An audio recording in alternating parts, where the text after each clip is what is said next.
Alors, merci d'être des nôtres.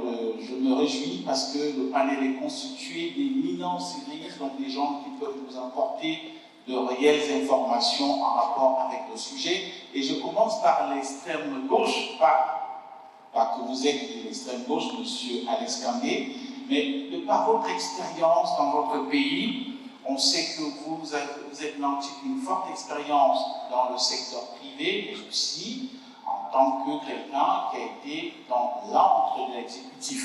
Aujourd'hui, comment est-ce que dans votre pays, on a pu mettre en place des données d'entreprise, c'est-à-dire le registre de commerce, la fiscalité, la douane, pour que tout cela soit dans une espèce d'interopérabilité avec les autres États francophones? Mesdames et messieurs, bonjour.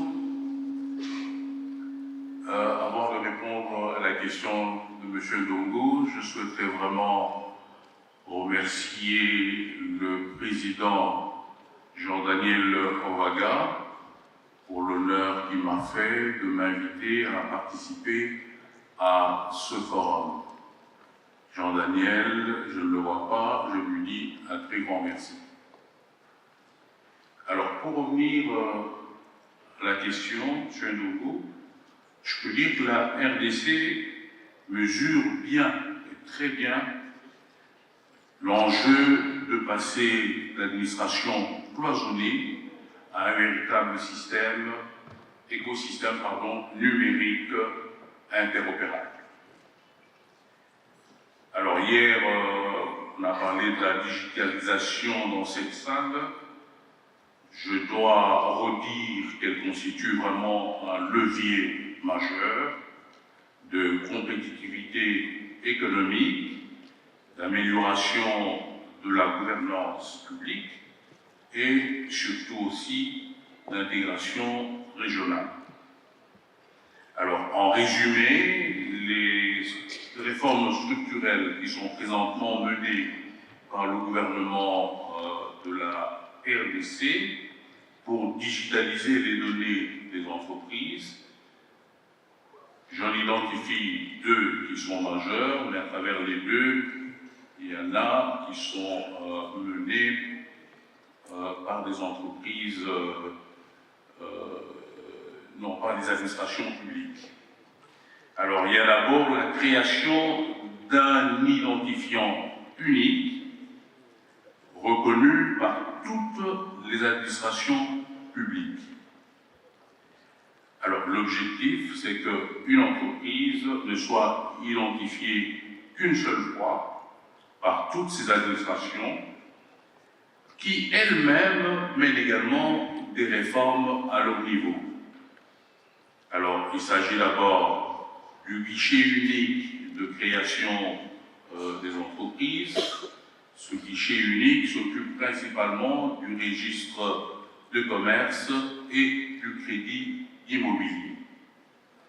Vous avez ensuite la Direction générale des impôts qui, elle, s'occupe des données, des réformes liées aux données fiscales. Ensuite, vous avez la Direction générale des douanes et assises qui s'occupe des réformes douanières. À côté de cela, nous avons également la Caisse nationale de sécurité sociale, qui est, elle, une entreprise publique, mais pour la digitalisation des données sur la protection sociale. Enfin, vous avez les administrations provinciales, lesquelles normalement doivent dépendre des provinces, suivant les dernières lois, mais malheureusement, elles dépendent encore du gouvernement central. Alors, il convient que je vous signale que le gouvernement œuvre encore à l'interconnexion des données de ces administrations publiques afin de créer des bases de données fiables et interopérables qui sont en fait préalables à l'intégration numérique avec d'autres États francophones. Voilà un peu ma réponse à votre première question. son. Merci beaucoup, M. Alex Tandé, pour cette plongée dans l'expérience de votre pays. Je voudrais m'adresser tout de suite à M. Edirimi. On sait très bien que dans un monde comme le nôtre, notamment si on fait une comparaison avec les deux banques centrales que nous avons dans la zone francophone, notamment la BEAC et la BCEAO, c'est-à-dire en Afrique de l'Ouest, on sait que ces deux banques centrales se montrent encore très prudentes en ce qui concerne les actifs numériques. Alors, comment est-ce qu'aujourd'hui on peut faire comprendre à ces banques, notamment donc la BCEAO et la BEAC, que ces actifs constituent évidemment un levier de financement des entreprises? Merci pour la question. Je tiens en préambule à remercier infiniment mon président Jean-Loup Blaché, ainsi que le président Dr Ovaga. Je salue également mon vice-président et ami Stéphane Tiki. Pour répondre à la question, je pense qu'il faut d'abord replacer le débat dans son véritable contexte. Je pense que la question n'est pas tant de savoir si nous sommes favorables ou défavorables aux actifs numériques. En revanche, je poserai la question de la manière suivante. Que pouvons-nous mettre en œuvre pour permettre aux PME africaines d'accéder au financement qui leur permet en définitive de s'agrandir, qui leur permet d'exporter et finalement de créer de l'emploi pour contribuer à leur économie réelle? Parce que finalement, un entrepreneur à Brazzaville ou à Kinshasa, lorsqu'il est à la recherche de financement, la problématique n'est pas souvent l'absence de capitaux. La réalité, c'est que l'investisseur se veut quelque peu prudent parce qu'il a besoin de savoir où vont les fonds, il a besoin de comprendre son utilisation, et donc finalement, on en revient à la question de la confiance. Et donc c'est là que les infrastructures financières peuvent apporter une réponse et peuvent apporter davantage de visibilité, davantage de traçabilité et davantage de transparence. Alors j'aimerais dire une chose très directe aux organes régulateurs que sont la BCEAO et la BEAC. Je pense que ce n'est pas de la frilosité que d'être exigeant en matière de régulation. C'est de la responsabilité. Je pense qu'aujourd'hui, l'histoire économique nous a appris une chose, c'est qu'aucun actif, aucun marché, aucune technologie n'est exempt de risque. En revanche, ce qui compte, c'est la qualité de la gouvernance qui cadre cette dimension. Il existe une différence fondamentale entre un actif qui n'est pas cadré et une infrastructure financière transparente, normée et auditée. C'est une différence fondamentale. L'un peut devenir un risque, effectivement. L'autre devient un outil de développement, un outil de financement. C'est une différence majeure. Alors, je pense qu'aujourd'hui, notre responsabilité collective, elle réside dans l'idée de construire des cadres de confiance, afin que les innovations ainsi que la régulation puissent avancer au même rythme. Sans confiance, on le sait tous, les capitaux restent immobiles. Avec la confiance, les capitaux circulent. Alors, ça va paraître un petit peu disruptif ce que je vais dire, mais je pense que la véritable innovation, ce n'est pas la technologie. La véritable innovation, c'est la capacité de pouvoir réduire les coûts de la confiance. Parce que finalement, ce n'est pas la technologie qui finance le projet, ce sont les investisseurs. Et les investisseurs n'investissent pas s'ils n'ont pas confiance. Et c'est vraiment cette logique qui a fait germer cette réflexion et qui m'a amené à créer le crédit climatique, qui est une application très concrète qui permet de mettre la finance au service d'une économie réelle et de la transition écologique. Merci, Monsieur Rémy, pour cette explication. clarification. Alors, on va revenir sur vous avec une deuxième question tout à l'heure. Je préfère faire d'abord un tour de panel avec chacun une question pour que nous puissions optimiser la gestion du temps. Monsieur le directeur général adjoint du FIGA, on sait que le gouvernement congolais a eu cette ingénieuse idée de créer une institution comme le FIGA avec en arrière-plan un fonds de garantie. Mais vous apportez de la garantie à des très petites entreprises qui, souvent, on le sait très bien, n'ont pas une certaine traçabilité. Alors, est-ce que le digital peut être un élément fondamental sur lequel vous vous appuyez pour justement apporter votre caution en termes de garantie à ces très petites entreprises? Merci Monsieur Dongo pour cette excellente question. Je tenais tout d'abord à saluer tous les participants de ce forum et notamment toutes les délégations venues de l'étranger. Ça fait déjà plusieurs années qu'on se rencontre, en tout cas moi depuis que j'ai pris mes fonctions, il y a 2 ans c'était à Villeneuve-Cotterêts je crois, en tout cas en Ile-de-France, et l'année dernière c'était à Abidjan.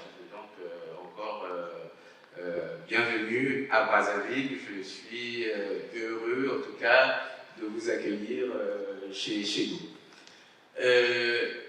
La question de la digitalisation au niveau du financement, c'est comme on dit, ce qui a été dit par mon prédécesseur, c'est la notion de confiance.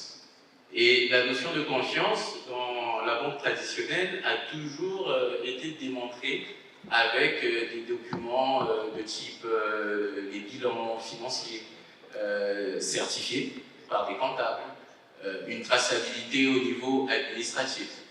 Et le monde étant ce qu'il est, aujourd'hui, les paiements ont évolué. Vous avez les paiements maintenant par mobile money, vous avez les paiements digitalisés de type carte bleue.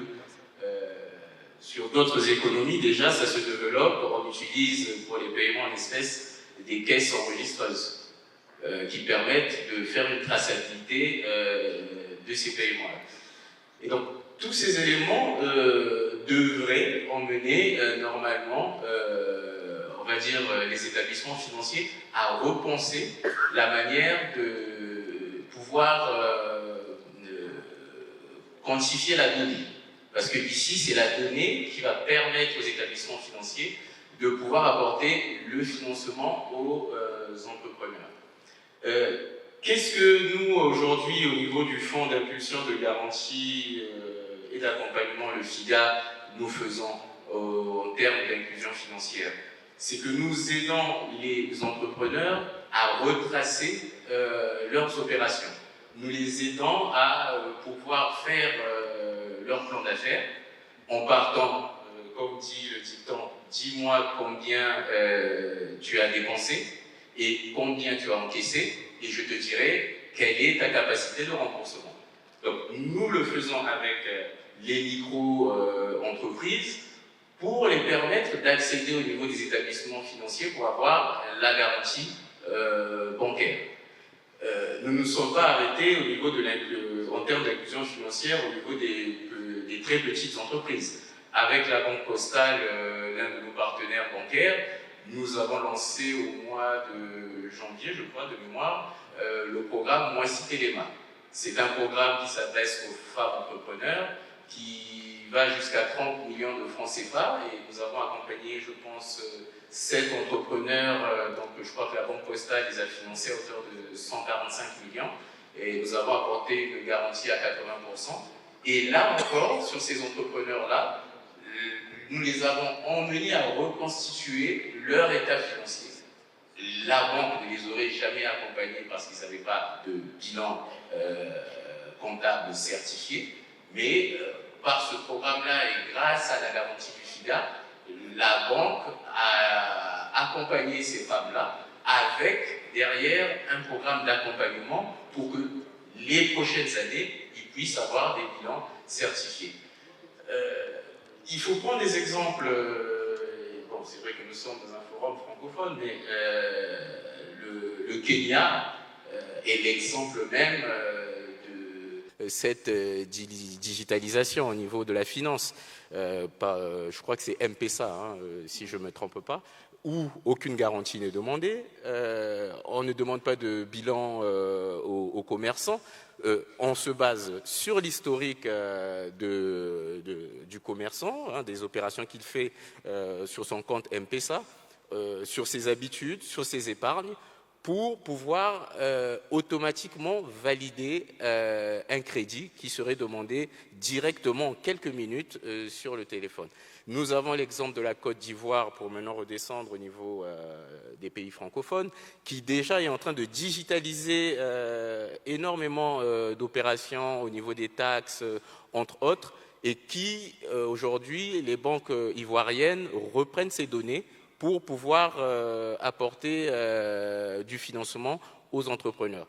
Au niveau du Congo, le gouvernement a mis en place très récemment le projet FUTA au niveau du ministère des Finances qui permet de digitaliser le paiement des impôts et taxes pour permettre au gouvernement, c'est-à-dire en tout cas au ministère des Finances, de pouvoir tracer les paiements de ces entreprises-là. Demain, j'en suis convaincu, que les établissements bancaires pourront se baser sur ces informations-là pour accompagner les entrepreneurs. Pour terminer, au niveau du ministère des petites et moyennes entreprises, vous avez l'agence congolaise de création des entreprises qui a totalement digitalisé ces processus de création d'entreprises et qui permettent aujourd'hui aux entrepreneurs en moins de 72 heures de pouvoir créer leur entreprise. Donc, il y a des contraintes réglementaires, il y a une harmonisation à faire et je pense aussi une volonté du régulateur, notamment la commission bancaire, la COBAC et la Banque des États de l'Afrique centrale, pour que demain, nous puissions inclure la donnée digitalisée dans le financement des entrepreneurs. Merci. Merci beaucoup, Monsieur le DG. Monsieur Loïc Makosso, dans un monde qui se numérise aujourd'hui, quelles sont les données digitales qu'une structure comme la vôtre, qui a pignon sur rue, Ariès Investissement, peut par exemple donc prendre comme élément de garantie pour soutenir et faire confiance à une petite et moyenne entreprise de la zone francophone? Merci Alphonse pour cette question, merci pour les organisateurs qui ont permis qu'on se réunisse ici. Alors effectivement, dans un monde qui se digitalise de plus en plus, on note que certaines entreprises, lorsqu'il s'agit d'interagir avec leurs clients, créent une application ou une plateforme qui permet donc à des clients de faire des transactions. Et donc selon le type d'entreprise, selon le type de service proposé, il y a un certain nombre de données qui sont pertinentes et qui permettent d'apprécier justement l'activité de l'entreprise. N'oublions pas que lorsqu'on parle de financement, et je pense que mon collègue l'a dit ici, l'un des critères les plus importants, c'est la confiance. Il faut que celui qui apporte des financements soit capable de faire confiance.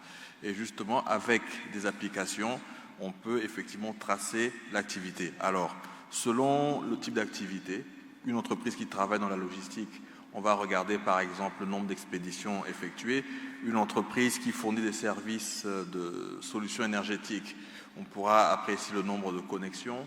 Une entreprise qui fait de la RH, c'est le nombre d'employés ou en tout cas de services proposés à ses clients. Enfin bref, il y a un certain nombre de données, je ne pourrais pas les citer de manière exhaustive, mais qui permettent d'apprécier le chiffre d'affaires de l'entreprise. Merci beaucoup, Monsieur Loïc Makosso. Monsieur Dupont et Bouli, je vous ai vu piaffer d'impatience à l'idée de savoir pourquoi est-ce que je n'ai pas encore eu mon temps de parole. Enfin, c'est tant mieux parce que vous avez eu l'attitude d'écouter tout le monde. Alors, vous qui, quand même, je rappelle que vous intervenez ici en tant qu'expert, même si on sait que vous êtes aussi, n'est-ce pas, un grand banquier sur la place de Brazzaville. Alors, justement, comment est-ce que la digitalisation peut être prise en compte pour atteindre les femmes, les entrepreneurs, les jeunes dans nos milieux ruraux où on sait qu'il n'existe pas souvent, n'est-ce pas, de système bancaire? comment est-ce qu'aujourd'hui, cette digitalisation, notamment dans l'espace francophone, peut atteindre les cibles qui sont situées dans les zones rurales, notamment des jeunes femmes et des jeunes garçons qui veulent, n'est-ce pas, se prendre en charge dans le cadre de l'entrepreneuriat.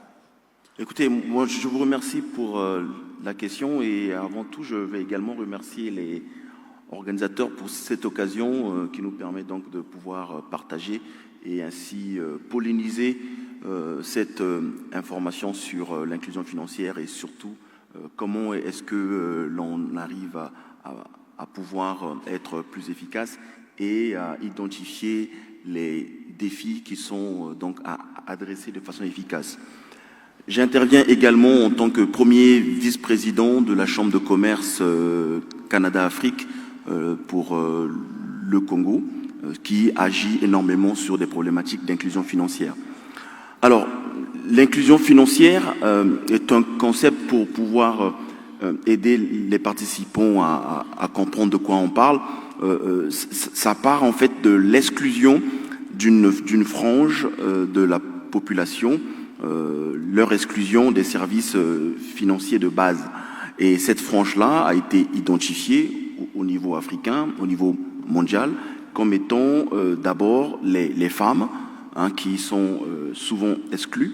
Il y a les jeunes, l'Afrique étant un continent avec une forte jeunesse, mais également il y a les personnes qui vivent dans les zones rurales, puisque géographiquement et technologiquement, souvent ces zones-là ne sont pas très bien couvertes.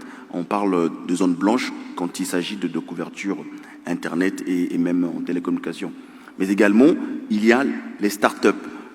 On a évoqué ici la confiance pour le financement des start-up. Et les start-up, effectivement, le fait de ne pas avoir toujours la garantie parce que leur taille ne le permet pas, sont parfois exclus. Alors, comment est-ce que la digitalisation permet de pouvoir réduire cette exclusion et donc inclure autant que faire se peut ces personnes-là? C'est parce que la digitalisation, à partir de l'utilisation des données, a permis de décloisonner la barrière géographique d'abord, mais également tout ce qui est lié au coût d'accès. La digitalisation a permis la création de ce qu'on appelle les fintech. Fintech, c'est la contraction entre finance et technologie. Ce sont des entreprises qui utilisent la technologie pour pouvoir effectivement proposer des services financiers. Le cas cité pour le Kenya, c'est M-Pesa. Au Congo, nous avons Airtel Money et MTN Money. Et les banques également se sont mis dans la brèche en absorbant parfois des entreprises de fintech ou alors en développant des directions ou des applications qui permettent de réduire le cloisonnement ou la distance qu'il pouvait y avoir. À côté des fintech, la digitalisation a permis également les regtech, les insurregtech, parce que le monde financier ne se limite pas qu'à la banque. Il y a également le côté assurantiel qui est également une problématique à soulever. Ce que je peux dire, c'est que notre zone francophone, on va le dire de façon un peu triviale et factuelle, est en retard. On est extrêmement en retard par rapport à d'autres zones, notamment la zone francophone. Et même dans la zone francophone, il y a des disparités entre, vous l'avez dit, l'Afrique de l'Ouest et l'Afrique centrale, en incluant dans la zone francophone également le Maroc qui est très en avance, mais également des pays comme la RDC qui fait partie donc des pays francophones qui avancent bien. Quand on parle de start-up, on a tendance à penser uniquement aux grandes, aux petites entreprises qui se créent. J'aimerais vous inviter à taper sur Internet les 10 premières start-up dans la finance en Afrique. Vous serez étonné de voir que Visa et Masterclass figurent dans le top 10. Parce que Visa et Masterclass Card sont en train de proposer aujourd'hui des solutions dématérialisées permettant à nos femmes, permettant à nos frères qui sont dans les zones rurales de pouvoir avoir accès au monde globalisé et faire leurs commandes en ligne. Et pour chuter, les défis sont énormes, hein, notamment des défis réglementaires, je pense qu'on va y revenir, mais également des défis en termes de disponibilité de la connexion, des défis énergétiques. Et pour moi, le défi central reste le capital humain. Parce que l'inclusion financière inclut un volet très important, c'est l'éducation financière. Si les personnes qui sont exclues par le système financier ne sont pas éduquées à toutes ces technologies, ne sont pas éduquées à ce que c'est un compte bancaire et font de la thésaurisation et aiment le cash, eh ben, malgré les avancées technologiques, la mauvaise éducation financière va continuer à les exclure du processus. Donc il faut travailler également sur l'inclusion financière et c'est l'une des problématiques qui est adressée par la Chambre de commerce Afrique-Canada pour la filiale du Congo. Merci pour cette gestion de temps, pour la première série de questions. Je vous en remercie, la qualité des réponses, mais aussi, n'est-ce pas, la gestion du temps, ce qui me permet de refaire à notre tour le deuxième tour de questions.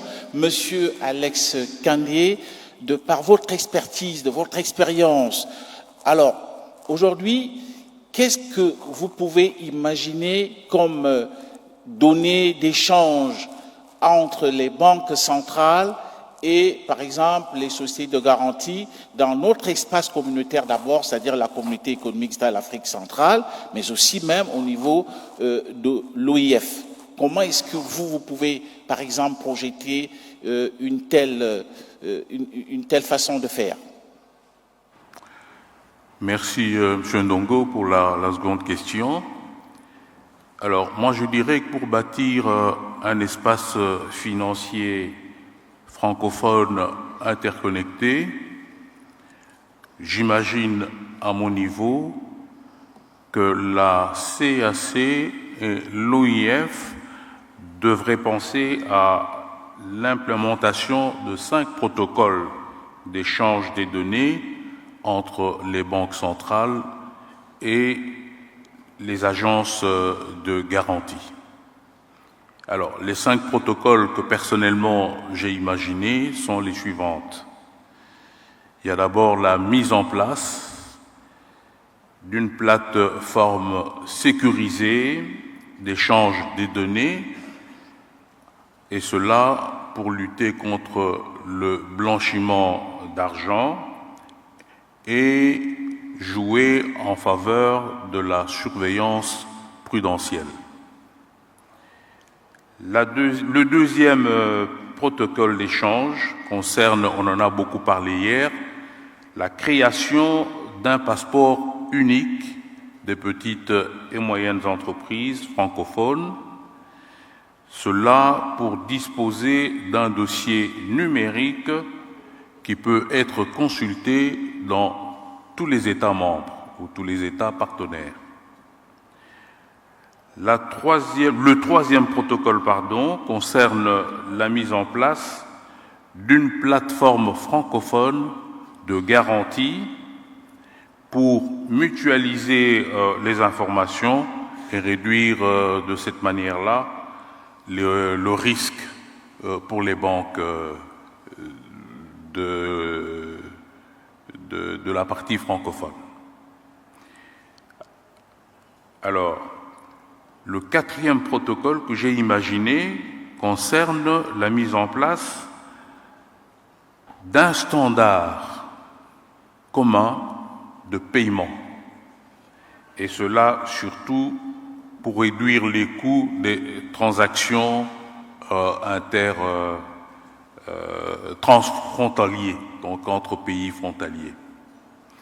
Enfin, le dernier protocole auquel j'ai pensé, c'est plutôt la mise en place d'un registre francophone des sûretés mobilières. Ça permet notamment d'échanger les données des entreprises sur les nantissements, les créances, les actifs, etc. Voilà les 5 réformes que j'ai personnellement imaginées pour cela. Merci. Merci, Monsieur Alexandre. Monsieur Rimi, vous êtes dans vos attributions, on sait que vous êtes expert, chairman, n'est-ce pas, en crédit climatique. Et en off, vous me parliez, je trahis peut-être un secret, vous sortez de la République démocratique du Congo, pays pour lequel vous avez pu obtenir un énorme crédit, n'est-ce pas, dans ce domaine. Alors, aujourd'hui, on peut bien se poser la question, quelle est la différence que vous pouvez établir entre le mécanisme de crédit climatique et crédit carbone, et comment est-ce que cela peut justement aider les pays à obtenir ce qu'on appelle des crédits dans le domaine environnemental, de par votre expertise? Merci pour cette question. Je tiens à préciser que le crédit climatique n'a pas du tout vocation à remplacer le crédit carbone. Je pense véritablement que le crédit climatique est complémentaire au crédit carbone. Ce sont les deux faces d'une seule et même pièce. À la différence près, peut-être que le crédit carbone a cette façon de traiter les problématiques du passé. C'est-à-dire que, grosso modo, nous polluons, nous achetons du crédit carbone, et puis finalement, nous considérons que nous sommes quittes. Le crédit climatique a cette vocation de se projeter vers l'avenir et donc de traiter les problématiques du futur et de financer des projets écologiques qui prépareront le terrain de demain. Donc, si je rentre un petit peu plus dans la technicité, le crédit climatique aujourd'hui finance la création d'impact, parce que le crédit carbone, il certifie, le crédit carbone, il mesure, et le crédit carbone permet, une fois que l'impact est réalisé, de neutraliser une empreinte. Aujourd'hui, le crédit climatique prétend pouvoir financer les solutions qui vont créer ces impacts a posteriori.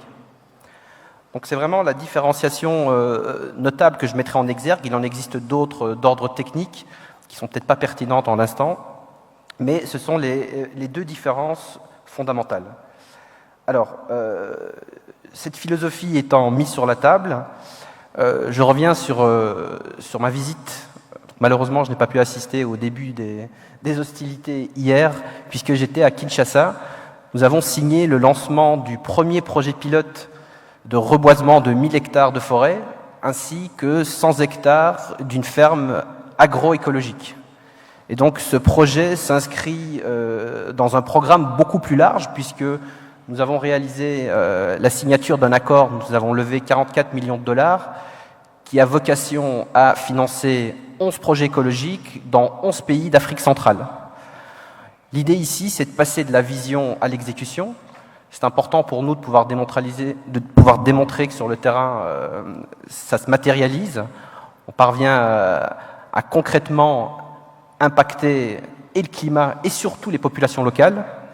Et ça, c'est vraiment le deuxième point que j'aimerais mettre en évidence.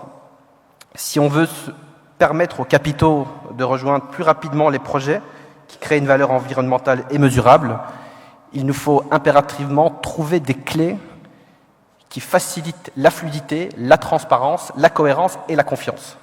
Et c'est là qu'intervient la plateforme du crédit climatique.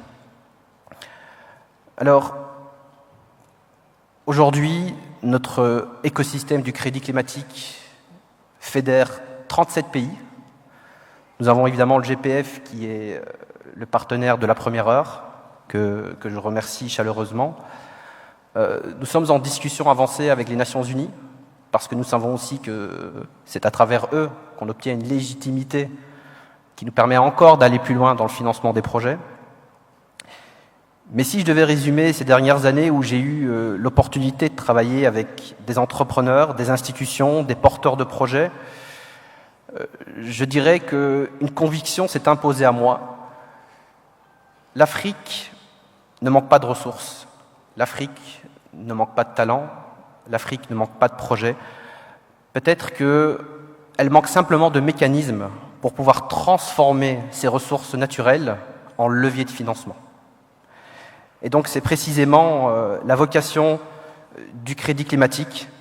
Et je suis convaincu que le Congo a un rôle majeur à jouer dans cette dynamique, au-delà du fait que le bassin du Congo représente un actif écologique extraordinaire. Je pense qu'il constitue également un actif stratégique pour l'économie du XXIe siècle. Et pour y parvenir, comme le dit très souvent Stéphane Tiki, il faut pouvoir bâtir des ponts.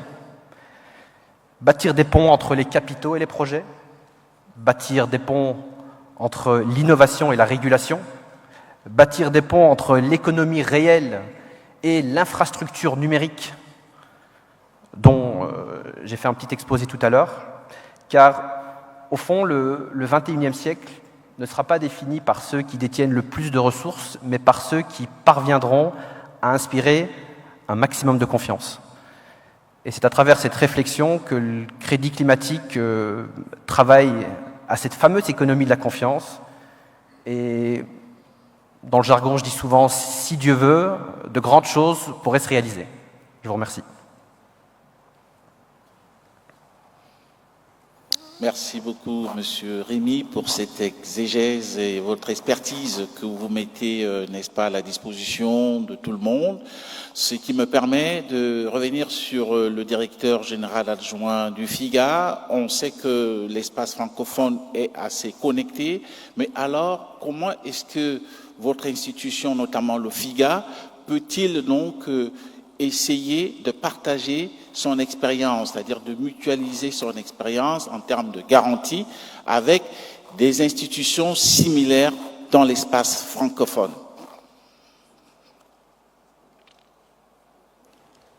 Merci pour cette pertinente question, Monsieur Ndongo. Tout d'abord, il faut préciser pour l'auditoire le contexte d'un fonds de garantie. Et je pense que le mot revient à chaque fois, c'est la confiance. La confiance auprès des entrepreneurs.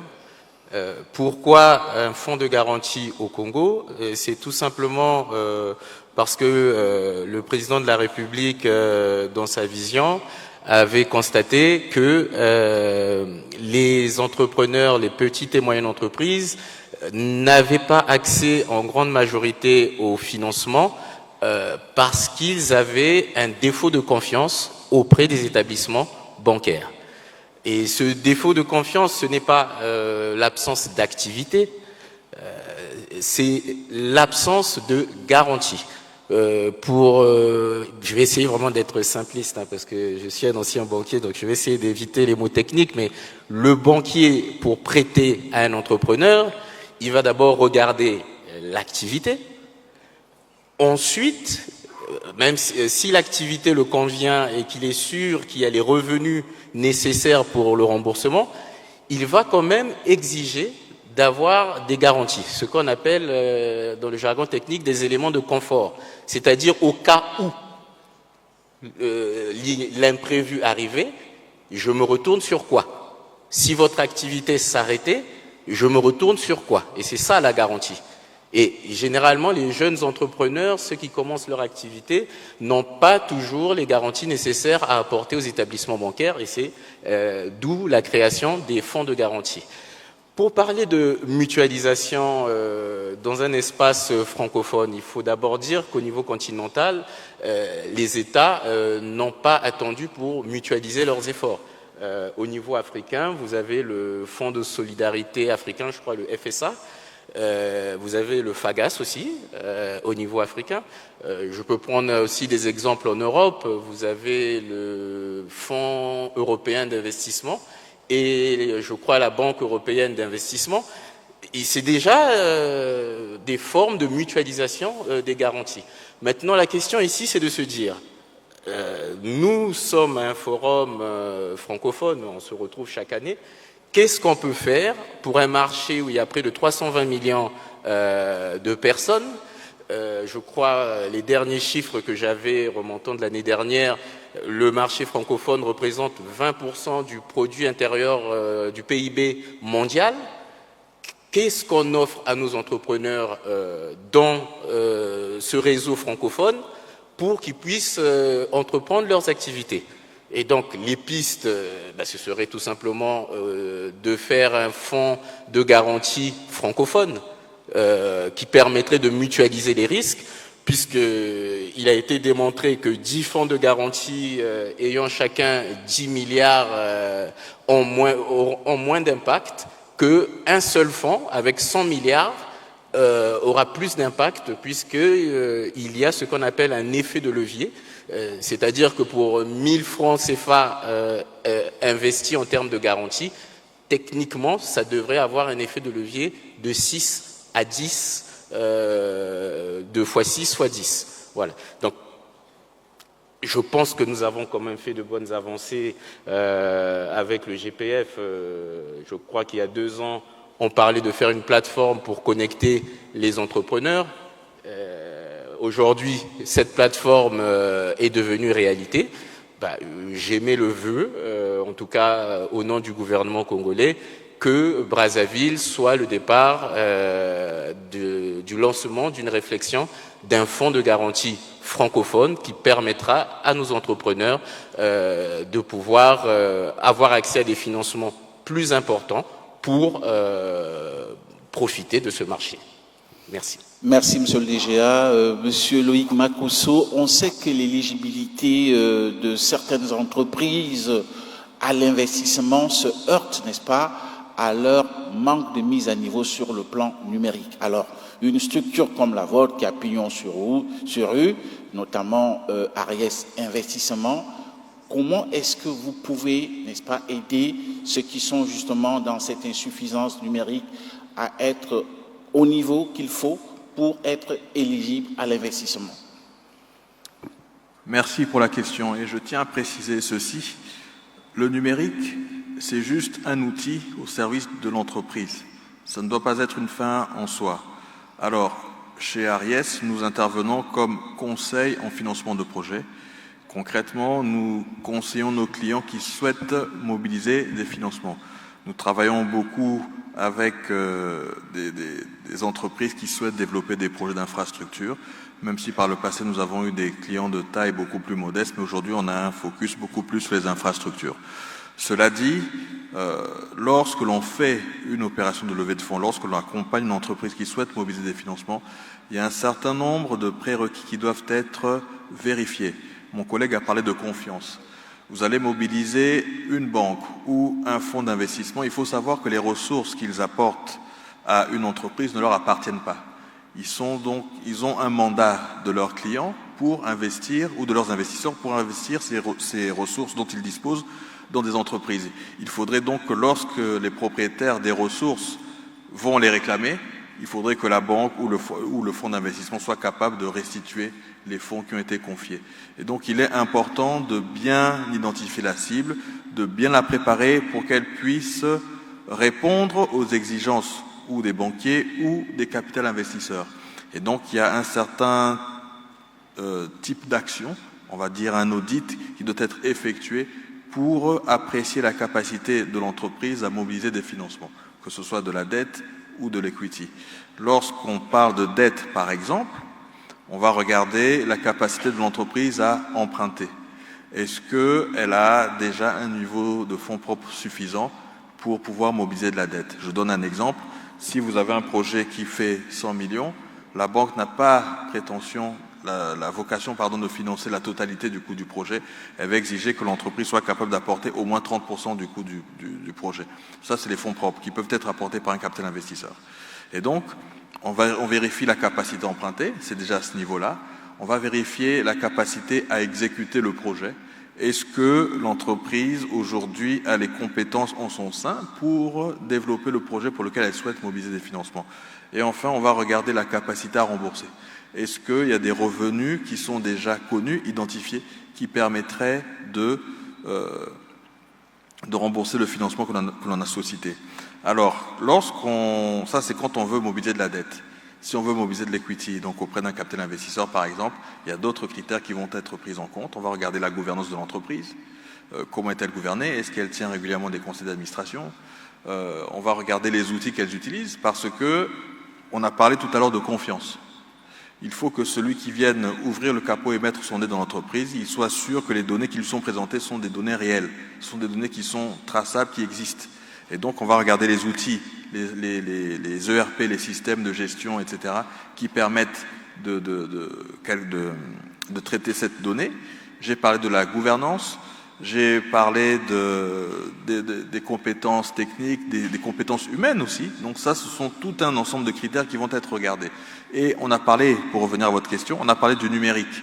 Le numérique, effectivement, et on l'a dit plus tôt, ça dans un contexte de digitalisation, ça va se faire via une application ou une plateforme via laquelle les clients de l'entreprise vont interagir avec cette dernière.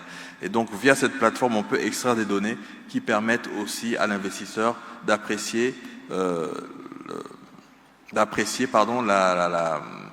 la qualité de l'entreprise, d'apprécier les revenus de celle-ci pour pouvoir ensuite faire un financement. Merci. Monsieur Dupont, pour un monde francophone inclusif, faut-il aller vers l'harmonisation, n'est-ce pas, des identités digitales à travers tous les entrepreneurs qui se trouvent dans l'espace francophone? Oui, la réponse est oui. C'est une question qui s'est déjà posée, notamment sur l'harmonisation du cadre réglementaire et normatif dans le secteur du commerce en Afrique francophone. L'OHADA a été créé. Aujourd'hui, il y a une dizaine de pays, près de 17 pays francophones qui sont membres de l'OHADA. La RDC, le plus grand pays francophone, a rejoint il y a quelques années, je crois 2-3 ans. Et ce contexte-là permet de pouvoir harmoniser un certain nombre de problématiques juridiques liées au commerce. L'OHADA a travaillé également dans l'harmonisation des outils numériques utilisés dans le cadre de l'entreprise, notamment la signature électronique. Il y a un filon rouge il y a une forme de fil rouge qui se dégage entre nous les panélistes. On est d'accord sur un point, celui de la confiance. Eh bien, la réglementation également participe de cela. Et une question de positionnement se pose actuellement. Les débats qui se posent actuellement au niveau de l'OIF et de l'OHADA pour réglementer toute cette partie, c'est est-ce qu'on part réglementer plutôt la technologie, donc le blockchain, IA et partons le numérique, ou est-ce qu'on réglemente les usages? Les usages étant le paiement mobile, les transferts, les transactions. En la question, finalement, les pays restent quelque peu souverains, sont souverains sur les questions. Du coup, on est moins agile dans l'harmonisation globale et rapide. La confiance vient du fait que chaque pays a ce qu'on appelle une réglementation qui travaille là-dessus pour protéger d'abord les données. On se dit que avant de vulgariser ou de diffuser à grande échelle la technologie en termes numériques, eh bien on va commencer par donner confiance dans ces outils-là en protégeant la partie faible dans une relation financière, c'est le client. Donc on a mis en place des réglementations de protection des consommateurs, on a mis en place des réglementations de cybersécurité, de cybercriminalité, puisque les cybercommerçants qui vont aller là-bas doivent avoir la garantie et la confiance que leurs données seront protégées. Le Congo a pris des lois depuis 2019 sur la protection des données à caractère personnel, sur la cybersécurité en 2020, sur la cybercriminalité et plus récemment un comité au niveau CEMAC s'est approprié de cette question et travaille aujourd'hui sur la stratégie nationale d'inclusion financière pour le pays, qui est, on va dire, un pendant de la stratégie régionale de l'inclusion financière. Tout cela, pour moi, nécessite un peu de temps pour que cette confiance puisse être infusée au niveau des consommateurs, afin d'augmenter le taux d'inclusion financière. Aujourd'hui, le taux d'inclusion financière en Afrique francophone est très faible. Les derniers chiffres de 2021, je pense, de la CEMAC le plaçaient autour de entre 20 et 30%. Et ça reste bien loin par rapport à ce qu'on peut voir dans d'autres zones. Cela appelle également beaucoup de fonds pour pouvoir sensibiliser, pour pouvoir diffuser cette confiance-là au-delà des outils et du cadre réglementaire. Pour ma part, et pour faire ma conclusion, l'approche qui devrait être priorisée, c'est l'approche que les anglophones ont priorisée, c'est une forme de soft law. On va plutôt travailler sur le cadre général, macro, de l'inclusion financière, de l'utilisation du numérique basé sur les usages, et agir par jurisprudence des cas qui vont se présenter. Il me semble illusoire de réglementer les technologies, puisque en le faisant, on va freiner. Et nous n'avons pas suffisamment de recul, notamment vis-à-vis de l'IA, vis-à-vis de blockchain, pour les crypto-actifs. Vous vous souvenez de la problématique entre la COBAC et un pays de la zone CEMAC qui voulait y aller, mais la réglementation n'était pas encore prête. Donc voilà ce que je peux dire sur la situation législative et réglementaire en zone francophone pour harmoniser le cas d'utilisation des technologies numériques pour le domaine financier. Merci. Comme vous le constatez, il nous reste encore à peu près 8 minutes pour que nous ayons un échange interactif avec le public. Vous avez suivi, n'est-ce pas, les panélistes qui ont davantage été pour moi à la hauteur des attentes de par les réponses qu'ils ont pu chacun apporter aux questions qui leur ont été posées. Alors, je souhaite, s'il y a de bonnes personnes qui voudraient bien avoir des éclaircissements ou des questions de fond, eh ben, nous avons pratiquement maintenant, je pense, 9 minutes pour justement engager cet échange interactif.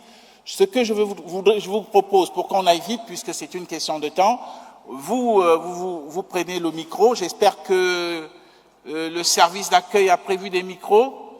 Est-ce qu'il y a des micros, s'il vous plaît? Vous posez votre question à la personne à qui vous voudriez bien la poser pour qu'on aille vite, et comme ça, il y répond tout de suite, et comme ça, ça permet d'aller vite pour que ceux qui ont trouvé réponse à une question ne viennent plus poser une deuxième question. Est-ce que vous êtes d'accord avec le principe? D'accord, ok, on va procéder ainsi. On commence donc par les micros. Le micro, s'il vous plaît, donnez le micro au monsieur. Présentez-vous et posez votre question, s'il vous plaît. Bonjour à tous, c'est très fort. D'abord, félicitations pour ce beau panel. Monsieur Makosso, que je connais bien, est excellent. Le FIGA est adhérent au GPF. Edi Rémini est un conseiller. Et évidemment, nous travaillons aussi avec la Chambre de commerce du Canada en Afrique. Question, pardon. Je suis premier vice-président du groupement du patronat francophone, pour information, monsieur.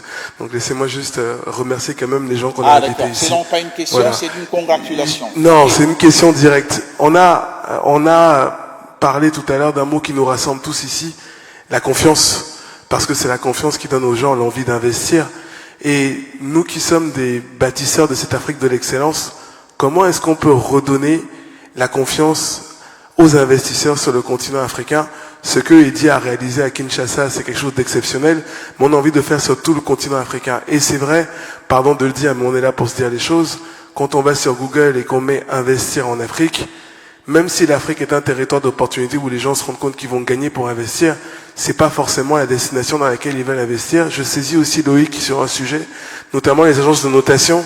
Quand on regarde Standard & Poor's, Moody's et autres, les critères de sélection où sont les pays africains sont souvent ceux qui sont les moins bien notés.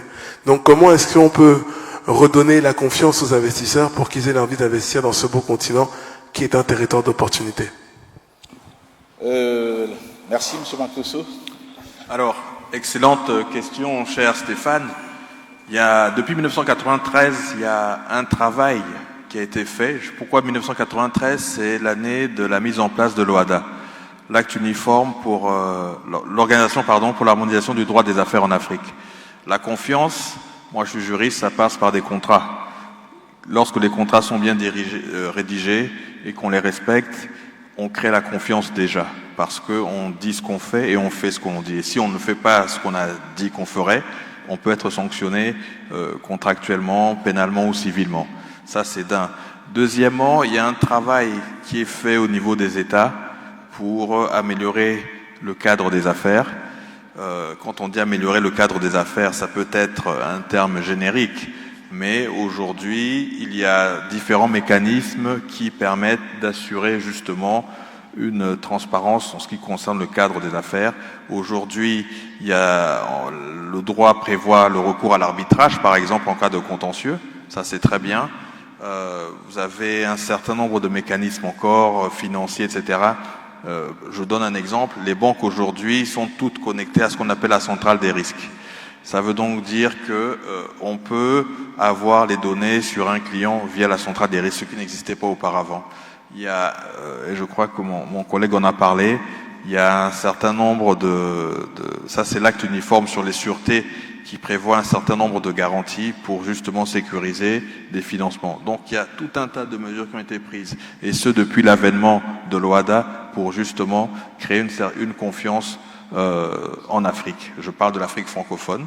L'Afrique anglophone, c'est un autre cadre, mais en tout cas, en Afrique francophone, aujourd'hui, on a harmonisé le droit, déjà. Donc, une personne qui viendrait investir au Cameroun, au Tchad ou en Côte d'Ivoire, c'est le même corpus de règles qui s'applique. Donc ça, c'est déjà une bonne nouvelle. Merci. Y a-t-il un panéliste qui voudrait ajouter quelque chose à la suite de M. Makosso pour faire complet? Oui. Allez-y, M. Dupont. Alors oui, pour compléter ce qu'a dit Loïc, il y a également le contexte local. Chaque pays prévoit également des lois spécifiques pour encadrer ou pour encourager l'investissement. C'est le cas par exemple du Congo-Brazzaville qui prévoit une charte d'investissement avec des catégories bien spécifiques qui permettent comme ça d'avoir une flexibilité en termes fiscaux, notamment les premières années, les années d'amorçage. Nous avons également les zones économiques spéciales qui ont un cadre bien spécifique et qui a été révisé très récemment pour le rendre encore plus attractif, avec la possibilité d'avoir tous les services financiers, bancaires et fiscaux à l'intérieur même des zones économiques spéciales. Je pense qu'il y a 2-3 jours, le Premier ministre et le Vice-Premier ministre ont procédé à la première exportation de la zone économique spéciale de Pointe-Noire, ce qui augure effectivement une forme de dynamisme de ces zones-là et qui permettent ainsi d'attirer plus d'investisseurs. Très rapidement, monsieur, déclinez votre identité et posez votre question. Une seule question, je rappelle. Bonjour, je suis Patrick Kwanti, étudiant et professionnel de la finance. Ma question s'adresse au DGA du FIGA et à monsieur Loïc Makosso. Pensez-vous qu'on devrait songer à utiliser la souveraineté fiscale pour en faire un outil de mitigation du risque souverain afin de créer plus de confiance pour les investissements liés aux PME, notamment du secteur agricole dans les économies africaines francophones? Alors, je ne parle pas de politique incitative fiscale qui ont pour objectif l'attractivité des capitaux. Monsieur le DG du FIGA, il n'a pas bien saisi votre question. Est-ce que vous voudriez bien la reprendre? Bien sûr, bien sûr. Pensez-vous qu'on devrait songer à utiliser la souveraineté fiscale pour en faire un outil de mitigation du risque souverain afin de créer plus de confiance pour les investissements liés aux PME, notamment du secteur agricole dans les économies africaines francophones? Alors, je pense que la question s'adresse beaucoup plus à M. Makosso, puisqu'il parle de l'économie africaine, tandis que le FIGA a une emprise beaucoup plus nationale. La question que vous avez posée mérite tout un cours. Je souhaitais qu'elle fût plus courte, mais bon, on va y répondre. Je pense que la souveraineté fiscale, c'est la capacité pour un État de décider de sa fiscalité. Et aujourd'hui, au Congo, vous avez deux outils. Vous avez premièrement la charte des investissements, qui octroie un certain nombre d'avantages fiscaux et douaniers aux investisseurs, et cela quel que soit le secteur. Et deuxièmement, l'outil que l'État utilise régulièrement, c'est la loi de finances. La loi de finances, chaque année, prévoit un certain nombre de dispositions avec pour objectif de favoriser tel ou tel secteur. Donc je pense que l'un des outils dont l'État dispose aujourd'hui, c'est ce que j'ai évoqué, la charte des investissements qui est beaucoup plus généraliste. Et sinon, vous avez la loi fiscale qui sort chaque année et qui peut prévoir des dispositions précises pour l'agriculture, mais ça peut valoir aussi pour l'énergie, etc. Mais je connais le monsieur qui a posé la question, donc on pourra se voir après s'il veut un peu plus de précision. Merci. D'accord, monsieur. Monsieur Ndongo, je vais compléter quand même quelque chose, parce que la question a été adressée aussi au FIGA. Oui, monsieur DGA, vous vouliez apporter un... Je voudrais apporter quand même une précision, mais plutôt, on va dire, un cas pratique de souveraineté fiscale. Je pense que la plupart des Congolais ont constaté qu'il y a des nouveaux taxis CFAO, tout neufs, qui commencent au fur et à mesure à augmenter dans la ville. Là, vous avez un exemple concret de souveraineté fiscale où l'État, dans une approche écologique de renouveler le parc automobile, parce que ce qu'on oublie, c'est que les occasions d'Europe que nous recevons, ce sont des déchets, puisque nous sommes les derniers à traiter ces véhicules-là. Dans un souci donc écologique de renouvellement du parc automobile, l'État a allégé les taxes et droits de douane pour ces véhicules-là, ce qui permet aujourd'hui qu'ils soient accessibles au prix qu'ils sont vendus. Donc là, vous avez un exemple d'incitation fiscale pour permettre à ce que une activité entrepreneuriale puisse se faire, notamment le métier des chauffeurs taxi. Au niveau agricole, je pense qu'il y a plusieurs dispositions. Je crois notamment les machines agricoles sont exonérées de certains droits et taxes pour permettre donc de booster les activités agricoles. Voilà le complément que je voulais apporter. Merci. Monsieur Makosso vous invite à un échange en off après, n'est-ce pas, ce panel. Je souhaite donner la parole cette fois-ci à une dame qui a d'ailleurs été la première à lever, n'est-ce pas, la main. Madame, allez-y, déclinez votre identité. Une seule question, je vous en prie, pour des questions de timing. Merci beaucoup. Je suis Madame Émilie Séraphine Ngonimba. La question a été posée par vous, le modérateur. J'ai été interpellée parce que je fais partie des zones rurales. Alors la question, c'est comment la digitalisation peut atteindre les cibles des zones rurales qui veulent se prendre en charge dans le cadre de l'entrepreneuriat. Alors, chez moi, j'ai constaté, il y a des dames qui se prennent en charge, qui font des champs de manioc. Il y a des hommes qui font l'élevage. En fait, ils se prennent en charge, qui ne connaissent même pas ce que c'est la digitalisation. Mais je voulais savoir quels sont les mécanismes que Monsieur Loïc peut mettre en place pour essayer d'atteindre ces cibles rurales. C'est ce que je voulais savoir, parce que c'est très important. Merci. Question très pertinente. Comment aider les gens qui sont dans les zones rurales à utiliser l'outil numérique alors que, bon, ils sont dépourvus de connaissances dans ce domaine? Je pense, je ne sais pas, Monsieur Alex Kandé, le même problème se pose aussi en République démocratique du Congo, non? Ou alors Monsieur Dupont, puisque la question posée par la dame se pose quasiment dans tous les pays africains, hein, c'est pas un cas exceptionnel au Congo-Brazza. Allez-y, Monsieur Dupont. Oui, c'est une question très pertinente puisque ça touche directement à l'inclusion financière et surtout à l'éducation financière des femmes. Alors oui, c'est vrai qu'elles ne connaissent pas le mot digitalisation, ça peut être un mot sibyllin, ésotérique pour elles. Par contre, elles utilisent déjà en réalité. Le mobile money est un exemple d'utilisation de la digitalisation. En réalité, dans nos villages, nous avons tous au moins un téléphone. À Bokwele, par exemple, une banque va avoir du mal à ouvrir une agence pour des questions de coût de structure ou de rentabilité. Du coup, c'est par le mobile money, le Momo ou le Airtel Money pour l'instant, que nous utilisons ou que les banques font pour arriver jusqu'à la dame qui fait ses chants, prenons le cas de Bokwele. Mais là, c'est uniquement pour le transactionnel, c'est-à-dire pour recevoir de l'argent et envoyer de l'argent. Bientôt, et c'est en cours d'étude, parce que la loi le permet, elle pourra demander un financement.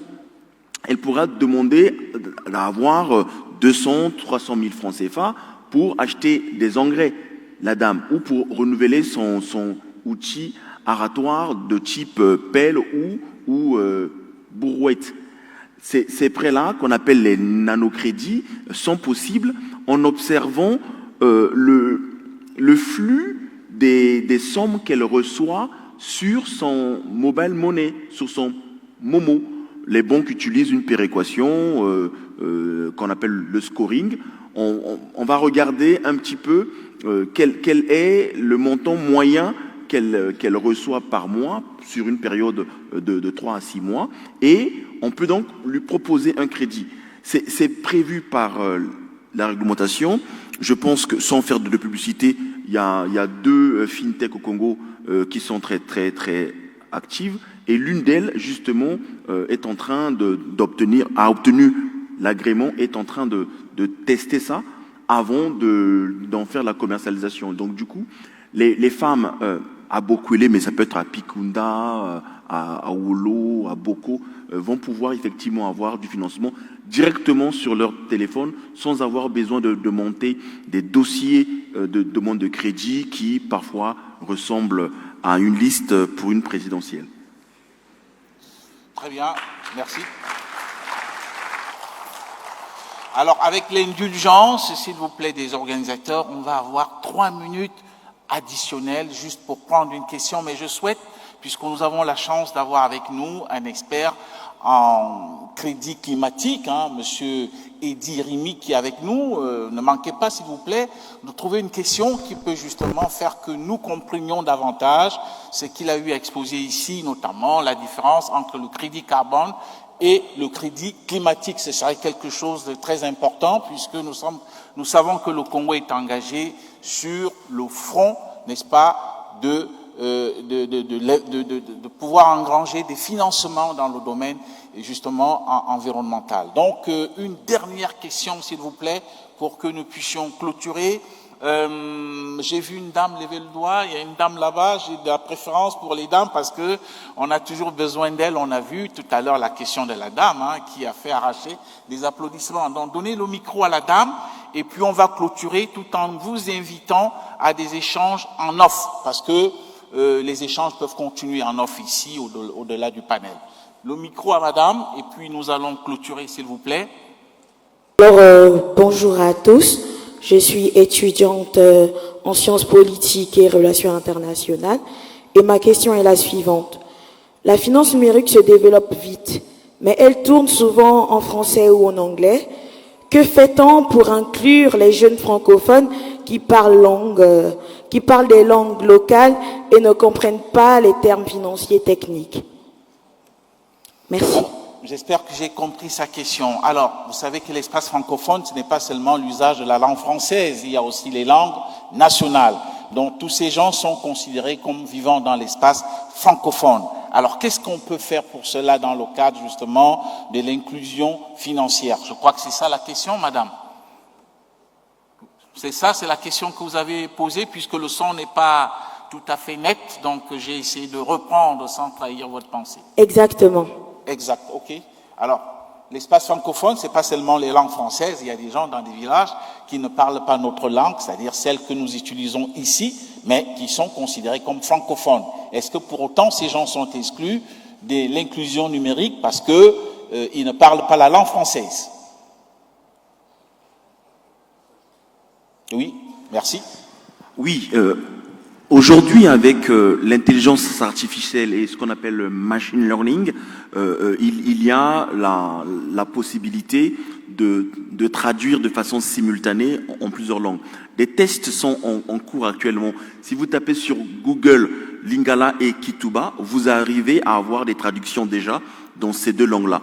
Mais effectivement, dans chacun de nos pays francophones où nous parlons plusieurs langues, il se dégage quand même des langues qui sont un petit peu plus communément partagées. Notamment, c'est le Lingala, le Kituba, le Wolof, qui également existent. En Afrique de l'Ouest, au Sénégal, par exemple, les échanges entre les personnes qui sont dans le domaine du maraîcher, se font avec des voices. C'est-à-dire que les fintech ont développé des technologies avec une application. La personne va faire juste un voice en Wolof, un voice en mandarin, en mandinké, en poulard.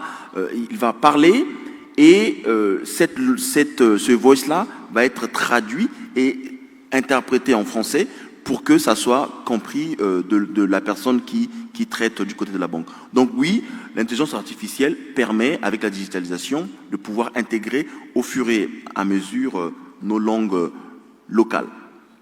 Sauf que l'intelligence artificielle pour des analphabètes, c'est comme chercher le sexe des anges, Monsieur Dupont.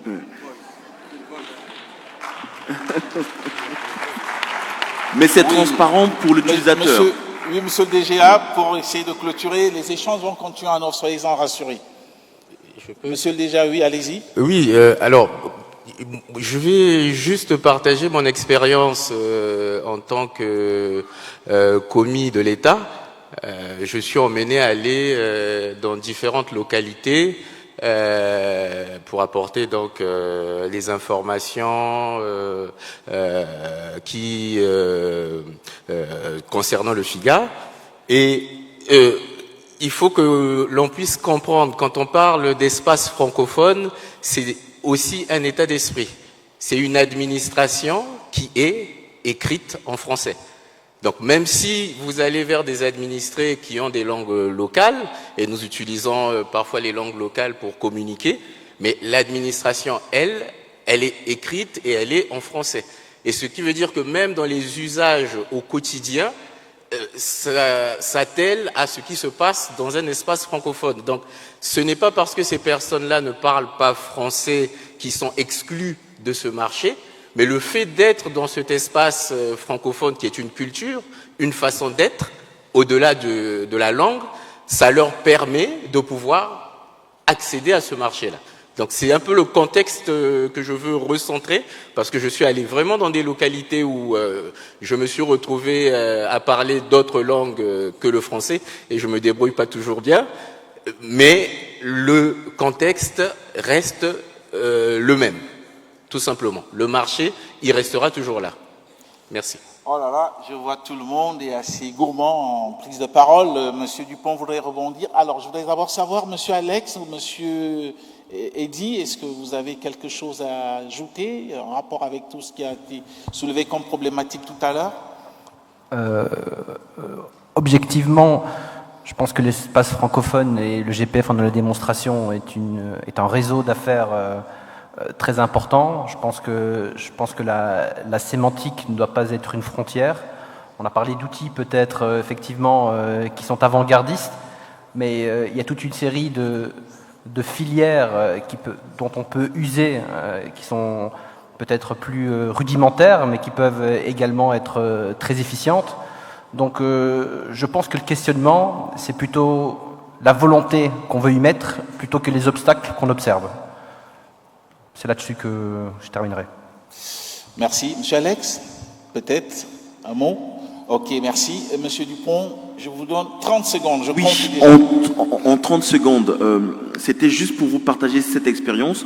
L'OIT s'occupe l'Organisation internationale du travail. Voilà, s'occupe également de la partie éducation financière. Et donc l'OIT, confronté à la problématique des langues, a développé un programme GERM niveau 1, GERM pour gérer mieux votre entreprise. Et le GERM niveau 1, c'est un manuel, un fascicule imagé.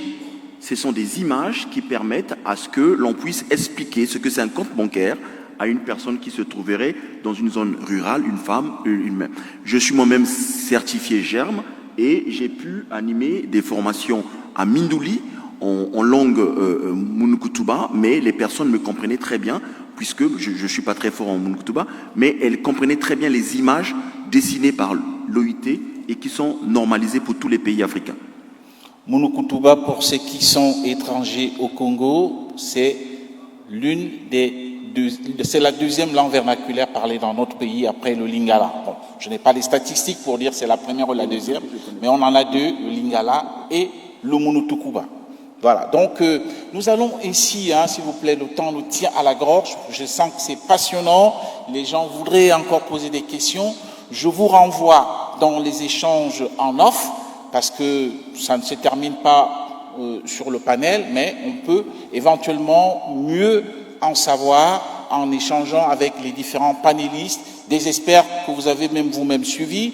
Ce que je peux résumer en quelques mots, moi ce qui m'a surtout marqué, c'est le fait que nos deux banques centrales, notamment la Banque centrale des États de l'Afrique de l'Ouest, la BCAO, et la Banque des États d'Afrique centrale, la BEAC, qui sont assez prudentes en matière, n'est-ce pas, d'actifs numériques.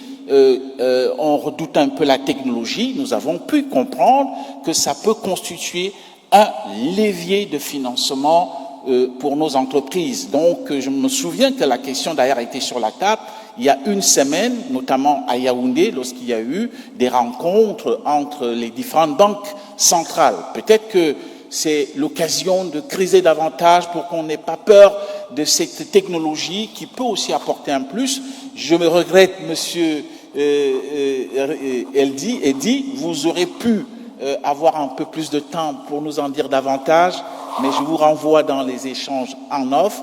Merci, monsieur Alex Kandé, vous n'avez pas traversé le fleuve pour rien, vous nous avez apporté, n'est-ce pas, votre expertise en tant que quelqu'un qui a un peu roulé sa bosse, aussi bien dans le domaine privé que dans le domaine, n'est-ce pas, public. Et merci aussi à monsieur le directeur général adjoint du FIGA pour vos éclaircissements. Je savais que quand on parle FIGA, il y aura beaucoup de réactions et vous l'avez senti d'ailleurs au cours, n'est-ce pas, de ces échanges. Merci à monsieur Loïc Makosso. On vous connaît assez pertinent et toujours humble, et pourtant vous faites beaucoup de choses avec Aries Investissement. Merci à monsieur Dupont qui ne voudrait pas toujours décliner son identité de banquier pour mettre plus en exergue ses qualités, ses compétences. Merci à tout ce beau monde. Ça nous a permis un peu d'en savoir davantage, mais tout n'est pas fini. Les échanges continuent en off. Photo de famille, s'il vous plaît. Merci Alphonse pour cet excellent panel et je tiens à saluer la qualité des interventions de nos panélistes. Nous allons poursuivre avec notre programme qui va connaître certains réajustements.